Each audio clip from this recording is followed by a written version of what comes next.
So Greg Hinrichsen is a geriatric clinical psychologist, probably one of the best known in the country. He, for many, many years, ran the training program at Hillside Hospital, LIJ, which is where we met about 30 years ago. He has spent time in Washington trying to improve care for older adults, working with Senator Ron Wyden. And I am now lucky enough to have him working with me again at Mount Sinai. So he is a total expert. And I think I mentioned before you joined us last time, Greg, that he's the person that I got the idea of using birthday cards from to show ageism. So, Greg? Well, good. So nice to meet you all. And indeed, Roseanne and I have known each other actually for longer than 30 years. I think we got in the field of aging about the same time. I was, I think 25. Now I'm 69. I say I have street cred with the elderly. So what I was going to do is talk about sleep. I have slides here I want to show you. Let me see if I can do this all right. Okay. Share. All right, there they are. Let me see if I can do it. If anybody can't see or hear, just let us know. Okay, I think that's it. So I met Mount Sinai for about 7 years. Roseanne brought me there, and when I got there, Roseanne said, "Greg, we have older adults with insomnia in our geriatric primary care clinic. We tell everybody, don't give them sleep meds if at all possible. And I want you to go learn an effective treatment for insomnia." So I, frankly, since Roseanne's my boss, I did whatever she told me to do. And I went and got formally trained. I'm not a sleep expert, but I was trained by the best. And it was one of the best things I've done because there's a highly effective treatment for insomnia that not many people know how to do, but which is really effective. So I'm going to talk more generally about insomnia, also about older adults, but these issues also apply to younger adults. So for those of you who are younger, you should understand. So for any of you who read the New York Times, which always has like articles on aging, and so there've been a whole series of articles over the years that are raising concerns about whether taking sleep medications are not good, or anxiety medications, which are sort of part of the larger class of them. And here are just some things that anti-anxiety drugs tied to higher mortality, weaning older adults off sleeping pills. Doctors know that's an issue. More on sleeping pills. So this has really been in the news. And the good news is this one says sleep therapy seen as an aid for depression. And I know how to do that, and it really works. So how does sleep change over the lifetime? Basically, your sleep was constantly changing from birth, right? Those little babies are sleeping 18 hours a day. So basically things continue to change. And when you get into older adulthood, your sleep becomes lighter, you wake up more often. Part of that is go to the bathroom, but it also your sleep, there are more frequent awakenings. Your sleep time becomes more variable, and you tend to go to bed earlier than you did when you were younger. I was always a 12 o'clock person. Now I can't get past 10:30, and then I get up earlier. That's normal. Of course, there are variations, but that's typical. One of my sleep teachers said, "This true statement is true at any stage in your life. I sleep better now than I ever will." And it's true, but it does not mean that you have to have chronic insomnia. Some older people are just resigned to that. Insomnia is fairly common, maybe 15–16% of the general adult population has insomnia. It's more common in women than men, more common in white than African-American people. The rates for insomnia double with older adults. And it has a more severe impact on older compared with younger people. Sleep is really, really, really, really important in terms of your cognitive health, your physical health, and your emotional health. One of my colleagues calls insomnia poorly packaged sleep, which I think it puts it very nicely. For older adults, it can, the effects of insomnia can increase balance and walking, so increase risk for falls with insomnia. memory, depression and anxiety. There's just sort of a decreased quality of life for people who are sort of contending with this. And then people start, you come to the doctor, say I got insomnia, and start taking sleep meds. But in general, the geriatricians say be real careful with prescribing these sleep meds because they do increase risk for falls, which you don't want, and increase risk for having to take more and more to get the same effect. So insomnia is one of a class of sleep disorders, okay? They're different kinds. And I learned enough from the sleep expert to know which, at least know what they were and know when to refer when necessary. So what is insomnia? It's ongoing problems with sleep, falling asleep, staying asleep, waking up earlier than you want, and not happy with it. And it usually affects your functioning quality of your life. Sleep apnea, also called obstructive sleep apnea, because you basically stop breathing. Your throat closes up. It's more common as people get older, and also people who are overweight, and you actually stop breathing. And if you go to a sleep lab, any of you have gone to a sleep lab, you may be shocked to realize that within an hour you may be stopping breathing 30 times an hour. Not good for your heart or brain. There's something called restless leg syndrome, which tends to get people up.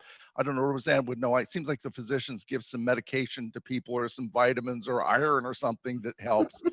Um,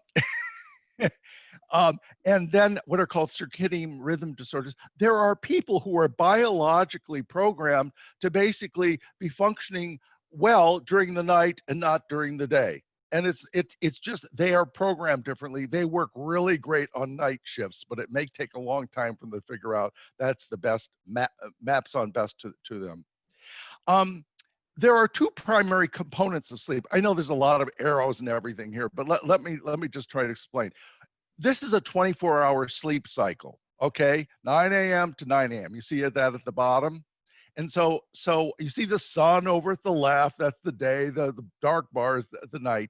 And so one piece of sleep is called circadian clock. Ever go to another time zone and wonder why you want to go to sleep at 3 o'clock in the afternoon? Your brain has been programmed to say it's a different time than where you are physically, and then it changes. So we, like many creatures, are programmed to recognize when it's day or night. When it gets night for bats, time to get up, but not for humans. So you can see this, and there's chemicals associated with circadian rhythm, melatonin being one. And as you can see, the arrows show the melatonin and the circadian clock begins to indicate by the middle of, as night comes in, it's night. The other piece is what's called sleep drive. That's a biological need for sleep. And there's a chemical, and probably multiple chemicals associated with that build up. So as you can see in the middle, as the pressure builds from the circadian clock and the sleep drive, that's when you go to sleep under normal circumstances. And then as the night goes on, you get back to it. It's like, oh, I slept enough, it's day. All right. So those are two important components. Why do people develop insomnia? There's something called the Spielman Model, of course, and it has fancy names, which are difficult to remember, but it's sometimes called the 3P model.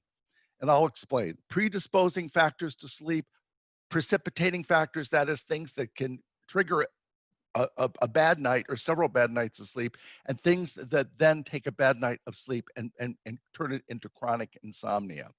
So if you look over at the left, you'll see it says sleep disturbance intensity from 0 to 100. Okay, that's kind of arbitrary. But let's say 0 is no problems with sleep, 100 is the worst. 50 is, let's just say, that's when it becomes clinically relevant. So as you can see, the first bar called baseline, which is that sort of bluish color, that is your biological predisposition to have sleep problems. Do you have some friends who could sleep through a 3-alarm fire and not get up? Well, sometimes people admire those folks, but if you're in the middle of a 3-alarm fire, that's not such a good thing. But on the other hand, there are people who just are their sleep is so fragile. All right. So that's your biological baseline predisposition to sleep problems. I find people who are more prone to anxiety generally are more prone to sleep problems, but not always. Acute is something happens that basically disturbs your sleep. So for example, you have a fight with your spouse before you go to bed. You're worrying about your children. oh, the political winds change in the country in a way that's not favorable to you. Um, you just lost your job. I noticed, for example, when this COVID thing started, for about 2 months, I had disturbed sleep. I'd wake up, I had anxiety dreams and everything. And so we could say it's very adaptive to be able to wake up when there are things going on for a number of reasons.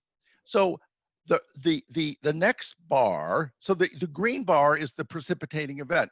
The next thing says the early development of chronic insomnia. You see the event is going away, but nonetheless the sleep problem continues. And then that sort of tannish bar is what was acute is now becoming chronic, and then eventually it becomes chronic.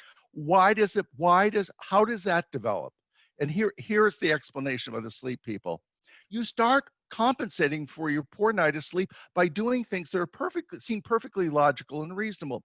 I got a bad night of sleep. I got to go to bed early. I'm going to sleep in. You know, I missed an hour of sleep. Oh, I'm going to take some naps. And pretty soon, what they call your sleep homeostasis, your natural rhythm of your sleep, as there are many natural rhythms to our lives, becomes dysregulated. All right. So you're sort of thrown off whack. Then you think, oh, okay, I'll drink more coffee, I'll drink caffeine, drinks and stuff. So essentially you start putting stimulants into your system that may persist in the evening, which further complicates your sleep. Or, hey, why not have a few glasses of wine before you go to bed, because you're not going to bed now at the regular time. That can become a problem. As you may know, alcohol will get you to sleep, but if you drink too much, it won't keep you asleep. Then you're feeling bad, you're not doing your exercise because you're feeling so tired. So pretty soon your rhythms are out of whack. All right.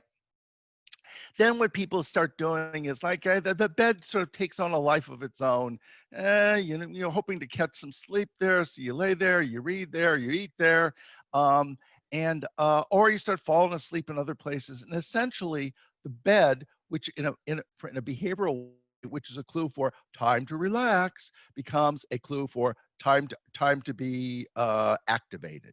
All right, and there's an explanation for that too. So things get all screwed up, and then they take on a life of their own. Can I tell you, in the years that I've been doing this sleep treatment in our clinic, routinely people referred to me when asked how long they've had sleep problems. They'll say years, routinely.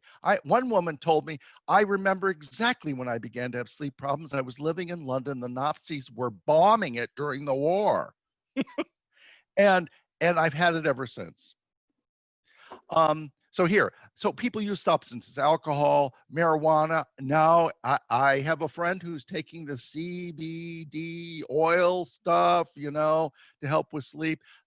The sleep people say the jury's out on the effect of marijuana or its derivatives on sleep.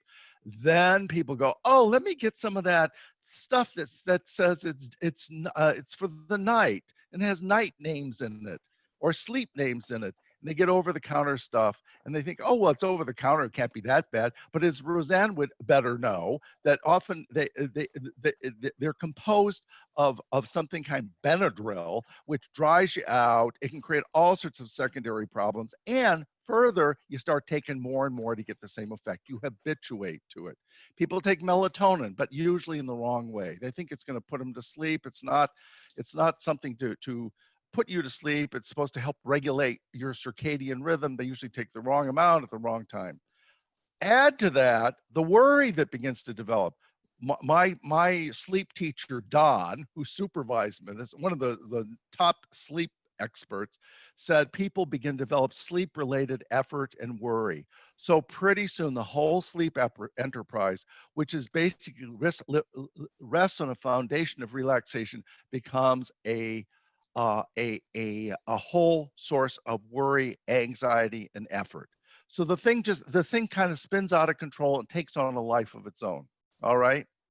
So that's the model, which makes a lot of sense. And you talk to people, they may not remember what the precipitating event was, and at that point, it doesn't even matter usually.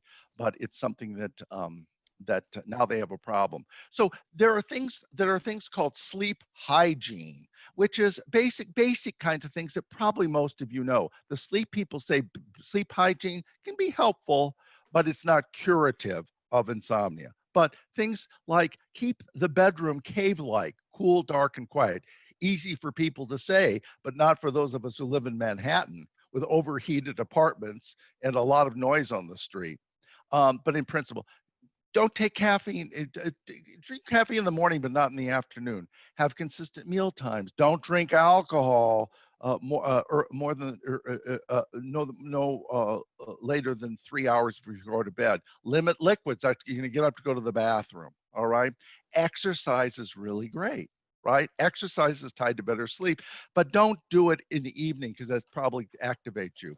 And basically only use the bed for sleep and sex. And the meaning is you only want the bed associated with sleep and not with other kinds of activities. Have a regular sleep schedule. Don't get all preoccupied that you got to have 8 hours, like it might say. You may need 6. I have a friend who needs 4. I know people who need 9 or 10.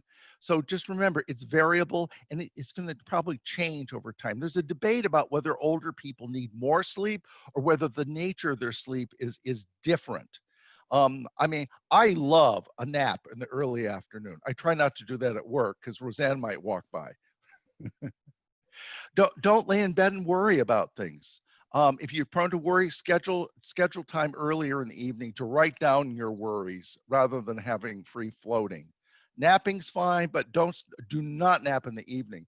My teacher Don said, "Not all naps are not created equal," by which he meant a nap at 9 o'clock is going to have a probably adverse effect on your ability to fall asleep than a nap at 1 o'clock in the afternoon.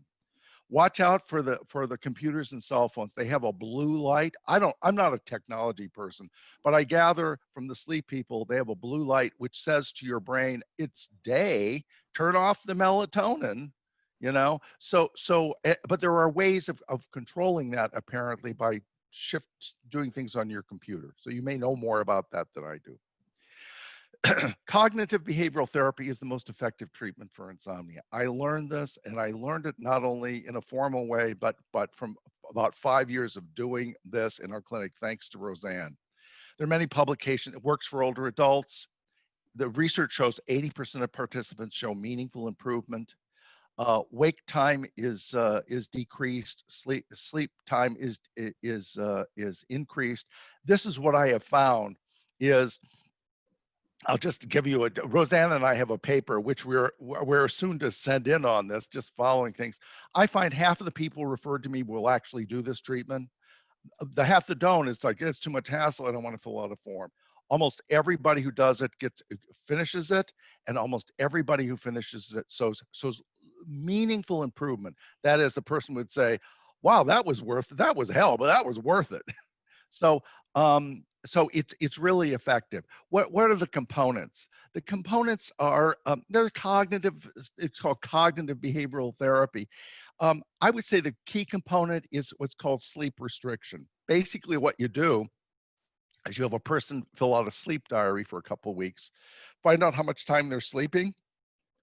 Commonly, people will tell me they're in bed 9 hours and sleep 6, right? So you restrict their sleep to 6. So for 2 weeks, they can't go to bed. They usually have to go to much later than usual, have to get up at a certain time, can't stay in bed if they're awake for more than 15 or 20 minutes. They have to go do something else.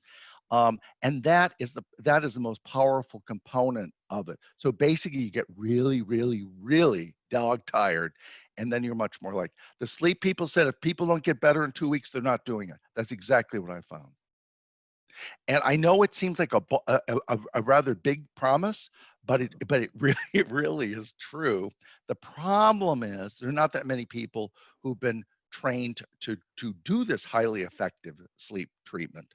But it works. And there is a website from the University of Pennsylvania where I got trained, which lists people in in different parts of the country that identify as having expertise in this. And so in the end, if people are interested, I could just send Roseanne the link and she could distribute it. The cognitive techniques are helping people to think differently about their sleep and decrease the catastrophizing that is often builds up. Oh my God, if I don't sleep tomorrow, I'm going to fall asleep during work and I'm going to get fired. I mean, people get all sorts of things. So you want to work with people to create a different attitude towards sleep. The biggest thing with doing this is not that it doesn't work, it's engaging people to do it and then helping build motivation to do something that's hard. And I will tell people my role as your sleep therapist is I'm the encourager and the enforcer. So each week people complete a sleep diary, and I learned from my sleep teacher, Don, that you are non-forgiving about non-compliance. So here's an example of part of a sleep diary that's pretty standard, and you know, it basically wants to identify when you're in bed, how long you're in bed, how much of that you're sleeping, and how much, and basically how long did it take you to fall asleep, how long were you up during the night, and how much earlier did you wake up than you intended, called initial, middle, and late insomnia. So here's just a graph. I've sort of changed some of the identifying information here, but this is not uncommon. So let me just explain. Go only on this. This is the number of weeks. Only go through week 7. Week 8 goes down to 8, down to 0 for everything, in part because when Excel there's no values. But week 7 is the end one. Let's see. I want to remember what the colors are here. Oh, here it is. It's I have to move the. So the blue line is forget the acronyms. Blue line is how long it took to fall asleep. As you can notice at the beginning, which were our baseline, the person was having problems falling asleep. Right. Let's say in the second week it was taking them 45 minutes to fall asleep. All right. And then probably by the third session, that's when we started this treatment. The orange line is the number of minutes they were up at night, and the sort of grayish line is number of minutes earlier than intended. So you can clearly see within a couple weeks, all these things are coming down, right? And this is pretty common. So the person went from, let's say, taking an average of maybe, I don't know, 40 minutes to fall asleep to, I don't know, 15, which is pretty normal. Awake in the middle of the night, maybe 40 minutes down to, I don't know, 5 minutes. And waking up earlier than intended, I don't know, maybe 15 minutes, and now they're down to hardly any. So the improvement you can see is quite dramatic, and I know with Roseanne, I would I periodically say, Roseanne, I can't believe how effective this, and I'll send her a graph, and she'll say, well, Greg, I'm glad I sent you for that training. Here's another person. Now, can I say, in our clinic, the average age is late 80s. So we have people who have typically multiple medical problems, taking multiple medications, and have long-standing insomnia. So this is a real test of this particular treatment. And as you can see in this case, this is somebody who's had insomnia since childhood, but after about 7 weeks, it's significantly improved. And here's just another. Look at how jerky it gets until the person maintains some stability, and after the couple weeks on this, they're down to remember, ignore week 8, it just go through week 7. So these are fairly common and representative of the outcomes you get with this particular treatment. So so those are my slides. Let me see. And so I'd be happy to take any questions. I would imagine some of you have some about this. Let's see here. Okay, I'm back here. So questions or comments that you might have? If you have questions, you can either say them or put them in the chat. Or Leslie Bernstein has her hand raised. She raised her hand. Unmute yourself, Leslie, or do I have to do that? Yeah, Roseanne or Gregory, we'll have you unmute anyone who has a question. There you go. Leslie, are you? I thought I just unmuted you. Unmuted. Okay, are we good in here? Yeah, Yep. good. First of all, thank you both. Is this something you can do by yourself, that CBT-I, or do you need to be under care of a pro? Very excellent question. There are online versions of this. And a guy named Greg Jacobs, who I think is Harvard affiliated, is perhaps best known for his online system of doing this. I think the research on this, comparing online with in-person, my take home is, if you're really highly motivated, you can do it yourself. But I found that that's the biggest issue. When Don, my teacher, said, when the first week of doing this, if the person comes in and looks haggard and miserable and hates you, you're doing the right job. So it's really hard to keep people. And part of what I do is I continue, those graphs, every week I show a person the graph.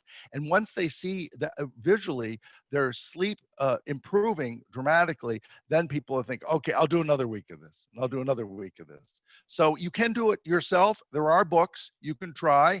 If you're going to do it, you just have to know that it's going to be hard to do. Short-term pain, long-term gain. And in that regard, the research shows that people's sleep, when they've done, continue to improve. They tend to get more sleep, in addition to better quality sleep. And Roseanne, when we were looking at our outcomes for 4 years, she said, let's take a look and see whether people have any prescriptions for sleep meds back on their chart after this. Almost everybody stopped taking the sleep medications, by the way. And it wasn't as hard as they thought, because the sleep people say they tend to poop out over time, and they acquire a placebo effect. So, and most of the people didn't have any sleep medications in their chart. Great, Greg. Ruthie Berman had two things. She says that her sleep issue started at menopause. Is there anything that she can do? And also, she and several other people want more information on how to get CBT-I providers and the online. So if you will send them to me, I will get those out. Okay. So as the sleep people say, you see, I'm always fond of quoting them because they are the experts. They say there are a lot of reasons people have insomnia. And the 3P model, remember, where basically your sleep becomes dysregulated because you do behavioral things or take things to improve it. That's the model. But there are people who have sleep issues because they have, for example, sleep apnea or restless leg syndrome. Or I have people who have chronic pain, and they get up in the middle of the night and they have to manage that. So to me, that's a separate issue. It seems to me that if you have health issues that affect your sleep, on top of that, you may then have the behavioral syndrome that this addresses. It's not going to take away your pain. I would say, what does your doctor say about how to manage pain during the night? And I have people who are saying, well, I woke up, I was in pain, I took 2 Tylenol, I sat for 20 minutes, that relieved, and I went back to bed. So there are lots of reasons that are separate from this, but can get intermingled. By the way, I also have people say to me, oh, the reason that I wake up is I have to go to the bathroom, which is true. But it's also true that people may wake up and then think, maybe I have to go to the bathroom. So the trigger is not so much urinary urgency, it's actually the sleep dysregulation, and then they misattribute it to the need to go to the bathroom, or some combination. Okay, Sarah Sloan has her hand up, and I unmuted her. What effect does non-caffeinated food, pretzels, the usual before bed snacks, have on sleep? Well, what I learned in general, it's better not to have a big meal before you go to sleep. I'm not sure about the effect of any particular food unless it had caffeine in it, but I know that some people take some small snacks and find that helps, or some milk or something that helps them. So I to the best of my knowledge, unless you're having a big meal, some small food would probably not make a difference, unless Roseanne had some thoughts about that. No. Yeah. Okay. We have Cindy Levitz asking you to speak more about the sleep diary and how to use it. So you could probably Google sleep diary and find one on the internet, or if you want, I can send one to Roseanne and she could distribute them. They're not proprietary. And essentially what you do is that you fill out the sleep diary in the morning. Right. I say to people, don't obsess over it. Don't wake up in the middle of the night and making notes. The highly conscientious people tend to get a little obsessional, which of course can interfere with their sleep. Best recollection is fine. Now, there is some discussion about to what degree are you a good reporter of your own sleep?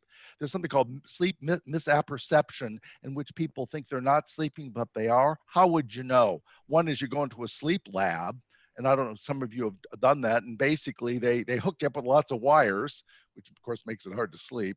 And then they can actually look at multiple dimensions of your own sleep. Or there's something called an actigraph, which is essentially measures your movement during the night. Now, some of you probably have Fitbits and that sort of thing, which may suggest to you the nature of your sleep, probably based primarily on your movement. Although my teacher, Don, talks about Fitbit-induced insomnia, in which people are not getting accurate readings from these devices, since they're not medical devices and are not calibrated, and then think they have sleep problems when they don't, and now they have a sleep problem because they're anxious about their sleep. So, so the sleep diary is the foundation of that. I find for most people, it gives a ballpark figure that's good enough to get a sense of how much to restrict their sleep, and then how that changes over time. So I mean, you'll find if you Google cognitive behavioral therapy for insomnia or sleep diary, you can find all sorts of things there. But again, after this, if you want, I can just send relevant links and attachments to Roseanne to distribute. Gail Winter. I need to unmute you. Wait a minute. That didn't, you know. Hi, thank you. Can Hi, you hear Gail. me? Hi. So I'm still working a bit with clients and who are older, aging, and some of them have a diagnosis like maybe cognitive impairment. It may be more on the moderate side. So I wanted to know, in terms of CBT, you would have to modify that, I'm assuming. That's a really good question. So I had people who've been referred to me who have dementia. Yeah. And so I'm, you know, I will sometimes call up Don and said, Don, you didn't teach me about that. And Don says, because we don't know anything about that. You got to figure that out, Greg. Right. So this is what I have found is if people have some cognitive impairment, it's not really a bar unless they have serious comprehension problems or cannot fill out a diary. But sometimes people with more advanced cognitive problems have home health aides or family members who are involved. So what I try to do is help them to use their best guess at what the sleeping pattern was for their older relative, but often are doing things like, are they napping during the day? Do they have activity during the day? Are they having enough exposure to light to calibrate their circadian rhythm so their brain knows the difference between day and night? And then basically try to help provide some basic parameters around sleep, which then can be helpful, because sometimes things just slide into day-night reversal and things are and you know, above and beyond whatever the cognitive changes in the brain are that may affect sleep. Yeah, I think that's really important, because very often the provider will want to prescribe medication, even in terms of the home health aide or whoever is living with them, so they can sleep. Otherwise, they're up a lot, you know? Well, that's another dimension of it, and not one to be minimized. Although I would imagine that Roseanne would express many cautions about giving sedating medications to I agree. older adults with cognitive impairment, right, Roseanne? Yeah, I would, but I would also recognize that for some people, it's pain or discomfort that they can't let you know about because they're living with dementia. And I actually do trials with my patients where I give them 2 Tylenol before they go to bed and see if it helps. And it has. So Thank you. just a thought. Harriet Beckman, how about medical issue like back pain that may interrupt sleep? This may vary from day to day. Yeah. Well, I think apropos to what I had said before is you would want to work with a physician to be able to think about the best way to manage the back pain, and then just wonder whether you're, to what degree, in addition to the back pain that may be interrupting your sleep, you have layered over that sort of a change in your sleep pattern and adjustments to it that may perpetuate it, including anxiety about sleep. Okay. Amy Kamerick, I'm about to unmute you. I would like to unmute you. There we go. How's that? Hi, good. So I have 2 questions, actually. The first one is, I thought it was conventional wisdom that reading in bed can help you fall asleep. Are you saying that it would be better if I'm not so sleepy or trying to fall asleep and thinking, oh, I'll pick up my book and that'll make me tired, that I should go into the den and you know, I'm just questioning that. Oh, that's a good question. You know, there are people I find that part of just sort of ramping down is in bed and sleep. If that works, that's fine, right? The issue is not that people may have some sort of relaxing things to do before they go to sleep that are helpful for them. It's when people begin to do things that are not facilitating moving into sleep, but actually in the end may be activating them. So if your sleep is fine and you want to read before you go to sleep and that works, that's great. In the end, you're the best reporter of what works for you or not. Okay.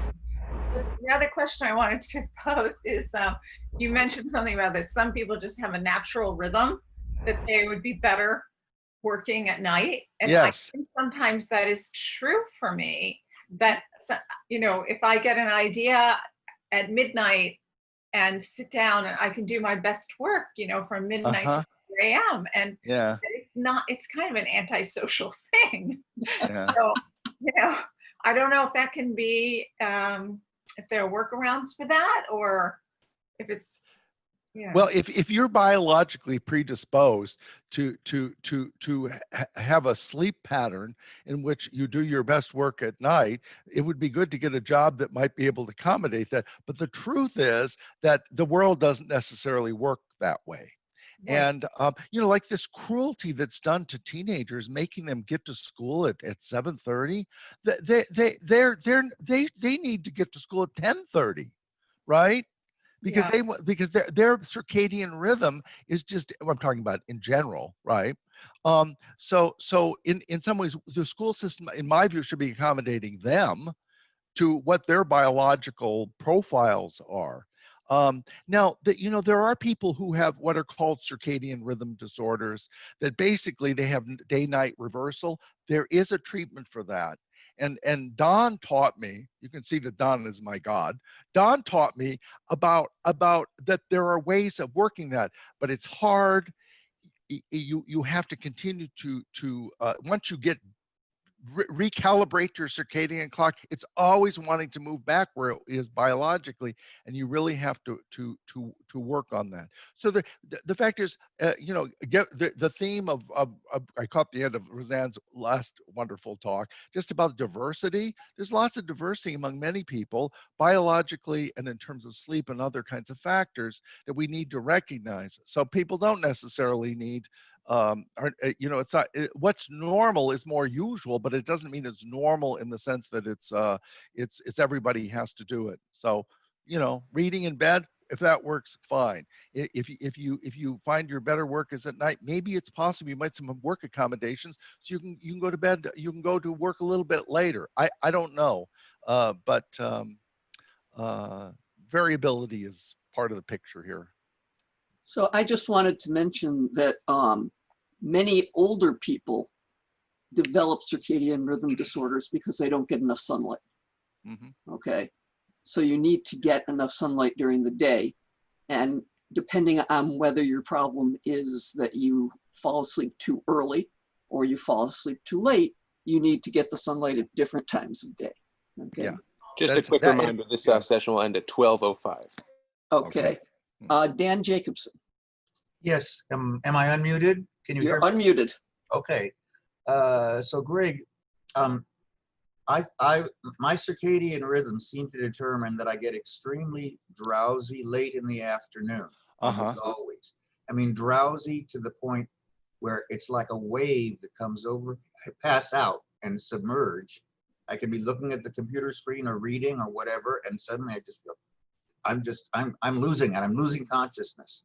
So I go and I take a nap, and after a 15 to 20 minute nap, I'm refreshed, and then I become very alert and stay alert throughout the evening and go to bed quite late. So I'm wondering, should I, when I have this extreme drowsy, by the way, the sleep that I have at that time, that nap, is the most blissful sleep in the world. I mean, I just like heaven. So I sort of don't want to give it up. But on the other hand, I'm wondering if I should push myself through that drowsiness and not nap, and if that would help me to be more regular with my sleeping pattern, maybe even go to bed a bit earlier. What's your advice? Well, but in the circadian pattern, in the rhythms, there is a little shift in mid-afternoon that seems to map on. I don't know why that is. And you know, in some countries, people will take maybe it's food, maybe it's other things. But in some countries, people take naps in the middle of the afternoon. And there's probably a biological as well as a social reason for that. My own feeling is that especially if you need to take a power nap in mid-afternoon and that refreshes you, go for it. You know, I just probably, if you're a driver, I would just be mindful of that. Maybe you don't want to be driving mid-afternoon if at all possible, or pull off the road. Greg, I'm going to have to stop. We could go on forever. Good. You've got plenty of questions here, but I want to thank you very much for joining us this morning, and remind people that this is the end of session 1. Session 2 starts at 12:10 in 5 minutes, so that's your break time, and I look forward to seeing you at the next session. Bye-bye. Bye.